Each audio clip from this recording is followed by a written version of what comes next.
बिहार विधानसभा चुनाव का ऐलान होने में लगभग 6 महीने का वक्त बचा है। राज्य में सियासी उथल पुथल अपने चरम पर है, क्योंकि बिहार के लिए कहा जाता है कि चुनाव मतलब बिहार। सत्ताधारी गठबंधन में शामिल दलों में चुनाव के बाद मुख्यमंत्री कौन होगा, इसकी भी चर्चा है। इसको लेकर भी खूब बयानबाजी है सभी। और नीतीश कुमार के नेतृत्व में चुनाव लड़ने की चर्चा जरूर हो रही है। सीएम नीतीश की सेहत की भी चर्चा का विषय है। इस बीच कांग्रेस ने बिहार विधानसभा चुनाव के लिए कमर कस ली है। राहुल गांधी का दौरा बिहार की सियासत को नई दिशा, नया एंगल देने वाला हो सकता है, ऐसा राजनीतिक विश्लेषक कह रहे हैं। केंद्र की बीजेपी सरकार पर राहुल गांधी हमलावर रहे। विधानसभा चुनाव में बीजेपी के साथ साथ जेडीयू के तैयारी और उनकी राजनीति पर भी वो हमला करते हुए नजर आए और आएंगे भी आगे। ऐसी चुनाव की तैयारी कांग्रेस की दिखाई पड़ती है, सूत्र कहते हैं। बिहार विधानसभा चुनाव 2020 में तेजस्वी यादव ने युवाओं और बेरोजगारी का मुद्दा पुरजोर तरीके से उठाया था। तेजस्वी यादव ने जगह जगह सभाएं कर युवाओं को इस बात का भरोसा दिलाया था कि उनकी सरकार आने के बाद बड़ी संख्या में सरकारी नौकरियां मिलेंगी। तेजस्वी यादव की सभाओं में जिस तरह की भीड़ उमड़ी, उसने सत्तारूढ़ जेडीयू और बीजेपी की रातों की नींद छीन ली थी। आरजेडी को इस रणनीति का लाभ मिला और वो अपने सहयोगी दल कांग्रेस और वामपंथियों के सहारे चुनाव में शुरुआती बढ़त बनाने में सफल रहे थे। अंततः वो सत्ता में पहुंचने में भी असफल रहीं, लेकिन उसने जेडीयू और बीजेपी को यह चेतावनी अवश्य दे दी कि यदि उन्होंने युवाओं के मुद्दों को गंभीरता से नहीं लिया तो ये उनके लिए खतरे की घंटी है। ये बात हो गई पिछले चुनाव की। इस बार के चुनाव में आरजेडी और कांग्रेस और वाम दल को एक साथ मिलकर चुनाव लड़ते हुए देखा जा सकता है। ऐसे में राहुल गांधी ने व्हाइट टी शर्ट में उतरकर अभियान का आगाज भी कर दिया है। इंडिया गठबंधन के दलों को इसका लाभ भी मिल सकता है, ऐसी चर्चा है। इसके साथ ही इंडिया गठबंधन के अंदर कांग्रेस की जो सौदेबाजी है वो शायद मजबूत आकार लेती हुई नजर आए। वहीं कांग्रेस नेता रितु चौधरी ने अमर उजाला से बातचीत की। उन्होंने कहा कि राहुल गांधी अपनी राजनीति की शुरुआत से युवाओं और बेरोजगारों और श्रमिकों की बात करते हैं और वो बिहार में वही काम कर रहे हैं। राहुल गांधी के बिहार दौरे पर आरजेडी के नेता मृत्युंजय तिवारी ने कहा कि राहुल गांधी तीसरी बार बिहार आए हैं, इससे विरोधी क्यों परेशान है। पूरा एनडीए राहुल गांधी और तेजस्वी यादव की जोड़ी से डरा हुआ है। यहां चेहरों को लेकर कोई असमंजस नहीं है, कोई किंतु परंतु नहीं है। जैसे 2020 में महागठबंधन की ओर से तेजस्वी यादव मुख्यमंत्री का चेहरा थे, वैसे ही 2025 में इंडिया गठबंधन की ओर से तेजस्वी यादव ही मुख्यमंत्री का चेहरा होंगे।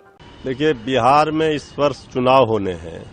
हर पार्टी के नेता अपनी तैयारी में लगे हैं। श्री राहुल गांधी जी भी बिहार तीसरी बार अभी आए हैं और कार्यक्रम में अपने पार्टी के संगठन के कार्यक्रम में भाग लेंगे। इसमें हर्ज क्या है? विरोधियों को पेट में दर्द क्यों हो रहा है?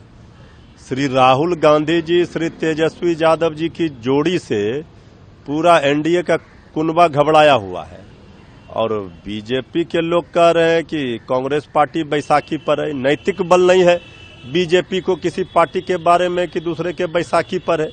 बीजेपी जो खुद ही एक अचेता अवस्था में पड़े मुख्यमंत्री आदरणीय नीतीश कुमार जी के बैसाखी पर वर्षों से है, जो अपना मुख्यमंत्री बताने की हैसियत बिहार में नहीं रखता और न अपने दम पर चुनाव लड़ने की, वो दूसरे पर क्या सवाल खड़े करेंगे।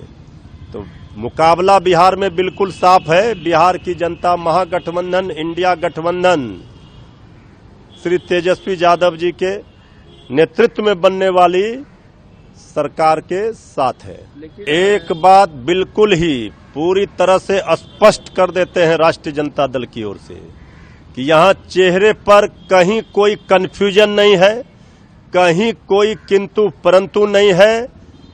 मुख्यमंत्री का चेहरा जिस तरह से 2020 में तेजस्वी यादव जी महागठबंधन की ओर से थे, 2025 में भी इंडिया गठबंधन की ओर से मुख्यमंत्री का चेहरा श्री तेजस्वी यादव जी ही हैं। लोकसभा में नेता प्रतिपक्ष राहुल गांधी के बिहार दौरे पर केंद्रीय मंत्री नित्यानंद राय ने कहा कि वो जहां भी जाते हैं सबसे पहले अपने गठबंधन और अपनी पार्टी के लिए समस्याएं खड़ी कर देते हैं। यहां वो तेजस्वी के लिए समस्याएं खड़ी करने आ रहे हैं। बिहार की जनता ने भ्रष्ट लोगों को नकार दिया है, वो विकास चाहते हैं। राहुल जी बिहार आए और जहां जाते हैं सबसे पहले अपने गठबंधन और अपनी पार्टी का खटिया खड़ा कर देते हैं। तो यहाँ तेजस्वी यादव का खटिया खड़ा करने के लिए राहुल जी आए। वहीं बीजेपी के प्रवक्ता जयराम विप्लव ने कहा कि राहुल गांधी चुनावों में हार का शतक लगाने जा रहे हैं। ऐसा करने वाले वो विश्व के पहले नेता होंगे। इसके बाद भी कांग्रेस उनको अवसर दे रही है, यह आश्चर्यजनक बात है। उन्होंने ये भी आरोप लगाया कि Rahul Gandhi part time politicians हैं, इस तरह का व्यवहार करते हैं। चुनाव के हार के बाद वो गायब हो जाते हैं, लंबी छुट्टी पर चले जाते हैं और अगले चुनाव में फिर से सामने आ जाते हैं। प्रमुख मुद्दों पर चर्चा के समय संसद में गंभीर नहीं होते। उन्होंने कहा कि कांग्रेस का चुनाव दर चुनाव मिल रही हार ये बताता है कि राहुल गांधी की टी शर्ट पॉलिटिक्स कहीं से भी सक्सेस होती नहीं दिख रही। बिहार जैसे राजनीतिक रूप से बहुत परिपक्व प्रदेश में कांग्रेस की ये वाली राजनीति कारगर नहीं होने वाली है। इसके साथ ही उन्होंने ये भी कहा कि नीतीश कुमार और बीजेपी के नेतृत्व में बिहार अब विकास की गति पकड़ चुका है। किसी दूसरे को अवसर देकर वो विकास की इस गति को तोड़ने का काम नहीं करेगा। उन्होंने कहा कि बिहार में एक बार फिर से एनडीए गठबंधन की सरकार बनेगी। सियासत अपने चरम पर है। बिहार में चुनाव में भले 6-7 महीने का वक्त हो, लेकिन तैयारी जबरदस्त दिख रही है। 2020 का जो चुनाव था, संक्षेप में उसके नतीजे आपको बताते हैं। बिहार में 2020 में हुए विधानसभा चुनाव को 28 अक्टूबर 2020 से 7 नवंबर 2020 तक आयोजित किया गया था। मतगणना यानी रिजल्ट 10 नवंबर को आए थे। ये मुकाबला सत्तासीन एनडीए गठबंधन और महागठबंधन के बीच था। उस वक्त एनडीए में बीजेपी, जेडीयू और हम पार्टी थी, वीआईपी भी शामिल थी। महागठबंधन में आरजेडी और वाम के दल और कांग्रेस शामिल थी। 243 विधानसभा सीटों पर बिहार में एनडीए को 125 सीटों पर जीत मिली थी। इसके लिए भारतीय जनता पार्टी को सबसे ज्यादा 74 सीटें मिली थी, जनता दल यूनाइटेड को 43 सीटें, इसके अलावा विकासशील इंसान पार्टी को 4 सीटें मिली थी और महागठबंधन को बिहार में 110 सीटें आई थी, जिनमें आरजेडी को सबसे ज्यादा 75 सीटें मिली थी, कांग्रेस को 19 सीटें मिली थी।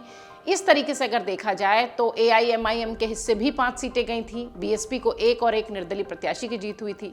इस तरीके से अगर देखा जाए तो बिहार का चुनाव इस बार भी बहुत दिलचस्प होने जा रहा है। बेसिक जो एक मुकाबला है वो तो आपको एनडीए और महागठबंधन के बीच ही नजर आएगा, लेकिन ये जो युवाओं की पॉलिटिक्स है, जिसको लेकर तेजस्वी यादव ने पिछले चुनाव में एक शोध करने वाला विषय दे दिया था, युवाओं का मुद्दा उठाकर, श्रमिकों का मुद्दा उठाकर, उसे लेकर बीजेपी को इस चुनाव में, या यूं कहें कि एनडीए गठबंधन को इस चुनाव में ज्यादा संजीदा होने की जरूरत होगी। क्योंकि अगर तेजस्वी यादव और राहुल गांधी दोनों ही युवाओं वाला मुद्दा उठाकर मजबूती से इस मुद्दे को सफल बना पाए या बीजेपी को, एनडीए को घेरने में सफल हो पाए, तो निश्चित तौर पर इस बार का चुनाव फंसने वाला हो सकता है, एनडीए के लिए परेशान करने वाला हो सकता है। देखना यह है कि ये राहुल गांधी जो अभी व्हाइट टी शर्ट मूवमेंट्स के साथ युवाओं का मुद्दा उठाते हुए दिखाई पड़ते हैं, वो तेजस्वी के साथ इस मूवमेंट को सक्सेसफुल करने में कितना सफल हो पाते हैं, और अगर सफल हो जाते हैं तो क्या इसका असर बिहार चुनाव परिणाम पर दिखेगा। अगर आप ये वीडियो YouTube पर देख रहे हैं तो हमारे चैनल को सब्सक्राइब कर बेल आइकन दबाएं, और Facebook पर देख रहे हैं तो हमारे पेज को लाइक करें। 8 मिलियन प्लस सब्सक्राइबर, आपके इस भरोसे के लिए बहुत धन्यवाद।